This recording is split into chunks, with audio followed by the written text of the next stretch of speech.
انسان اپنی پوری زندگی موت سے بھاگتا رہتا ہے، مگر ایک حقیقت ایسی ہے جس سے کوئی نہیں بچ سکتا۔ ایک دن ایسا آتا ہے جب سانس رک جاتی ہے، آنکھیں بند ہو جاتی ہیں۔ جب انسان کی موت کا وقت قریب آتا ہے تو فرشتے اس کے پاس آتے ہیں۔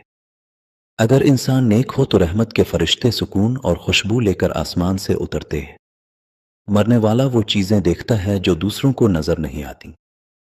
نیک انسان کی روح ایسے نکلتی ہے جیسے پانی کا قطرہ آسانی سے برتن سے نکل جائے۔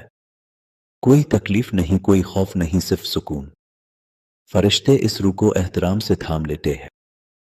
پھر روح کو آسمان کی طرف لے جایا جاتا ہے۔ ہر آسمان پر اس کا استقبال ہوتا ہے۔ پھر روح کو واپس زمین کی طرف بھیج دیا جاتا ہے، کیونکہ قبر ہی آخرت کی پہلی منزل ہے۔ جب میت کو قبر میں رکھا جاتا ہے تو دو فرشتے آتے ہیں۔ وہ پوچھتے ہیں، تمہارا رب کون ہے؟ تمہارا دین کیا ہے؟ نیک انسان اپنے ایمان کی وجہ سے پراعتماد جواب دیتا ہے اور اس کی قبر روشن ہو جاتی ہے۔ اللہ ہمیں اس سفر میں کامیابی عطا فرمائے، ہماری قبر کو جنت کا باغ بنائے اور ہمیں نیک لوگوں میں شامل کرے۔ توبہ کا دروازہ کھلا ہے۔ آمین۔